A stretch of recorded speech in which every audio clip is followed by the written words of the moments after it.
സഭാപ്രസംഗി 2:17. അങ്ങനെ സൂര്യന് കീഴെ നടക്കുന്ന കാര്യം എനിക്ക് അനിഷ്ടമായതുകൊണ്ട് ഞാൻ ജീവനെ വെറുത്തു. എല്ലാം മായയും വൃഥാപ്രയത്നവും അത്രേ. എല്ലാ സംഭവങ്ങളിലും ജീവിതത്തിൻ്റെ അർത്ഥം കണ്ടെത്താൻ ശ്രമിക്കുന്നവരുണ്ട്. എന്തുകൊണ്ട് മനുഷ്യരിൽ പൊതുവായ കാര്യങ്ങൾ കാണുന്നു, എന്തുകൊണ്ട് വ്യത്യസ്ത സംഭവങ്ങൾ നടക്കുന്നു എന്നിങ്ങനെ നിരന്തരം ചിന്തിക്കുന്നവരുണ്ട്. സഭാപ്രസംഗി എന്ന പുസ്തക രചയിതാവും അത്തരത്തിൽ ആഴമായി ചിന്തിച്ച് ജീവിതത്തിൻ്റെ അർത്ഥം കണ്ടെത്താൻ ശ്രമിച്ചു. എന്നാൽ ആ ഗണത്തിൽപ്പെട്ട മറ്റെല്ലാവരെയും പോലെ താനും അതിൽ പരാജയപ്പെടുന്നതാണ് കാണുന്നത്. ഒരേ പ്രവൃത്തി 2 പേർ ചെയ്തിട്ട് അതിൽ ഒരാൾ എന്തുകൊണ്ട് വിജയിക്കുകയും മറ്റേയാൾ എന്തുകൊണ്ട് പരാജയപ്പെടുകയും ചെയ്യുന്നു, എന്തുകൊണ്ട് നീതിമാനും ദുഷ്ടനും ഒരുപോലെ മരിക്കുന്നു എന്നിങ്ങനെയുള്ള തത്വചിന്തകളാണ് തന്നെ അലട്ടിയത്. ഇതിൻ്റെ എല്ലാം ആകത്തുക അതിനാൽ ജീവനെ വെറുത്തു എന്നാണ്.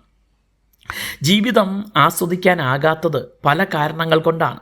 അമിതമായ ചിന്തകൾ, അനാവശ്യമായ ആശങ്കകൾ, തെറ്റായ ആദർശങ്ങൾ, യാഥാർത്ഥ്യബോധമില്ലാത്ത പ്രതീക്ഷകൾ, മറ്റുള്ളവരെ നമ്മുടെ നിയന്ത്രണത്തിൽ നിർത്താൻ നടത്തുന്ന ശ്രമങ്ങൾ, അനാവശ്യമായ അവകാശ ചിന്തകൾ, ഇവയെല്ലാം ജീവിതത്തെ ദുസ്സഹമാക്കുന്നു. നർമ്മം ആസ്വദിക്കാനാകാത്തത്, എല്ലാത്തിനെയും സംശയത്തോടെ സമീപിക്കുന്നതൊക്കെ ജീവിതം മടുപ്പുള്ളതാക്കും. നാം ആവശ്യമില്ലാത്ത ചിന്താകുലങ്ങൾ കൊണ്ട് നടക്കുന്നത് നമ്മുടെ ജീവിതത്തെ അസ്വസ്ഥമാക്കുക മാത്രമല്ല, മറ്റുള്ളവരെ കൂടെ വല്ലാത്ത ശ്വാസം മുട്ടിക്കുന്ന മാനസിക സ്ഥിതിയുള്ളവരാക്കും. ആകയാൽ അത്തരം അവസ്ഥയിൽ നിന്ന് പുറത്തു വരേണ്ടത് അത്യാവശ്യമാണ്.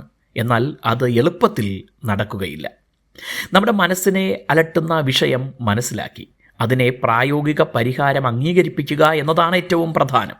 അത് പടിപടിയായി വളർത്തിക്കൊണ്ടുവന്നാൽ ജീവിതം ആസ്വാദ്യമാകും.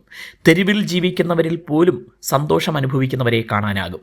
ഏറ്റവും ലളിതവും പ്രായോഗികവുമായ മാർഗം ദൈവത്തിൽ വിശ്വസിച്ച് ആശ്രയിക്കുക എന്നതാണ്. അപ്പോൾ എല്ലാറ്റിനും അർത്ഥമുണ്ടെന്ന് മനസ്സിലായി തുടങ്ങും. ദൈവം നമ്മെ അനുഗ്രഹിക്കട്ടെ.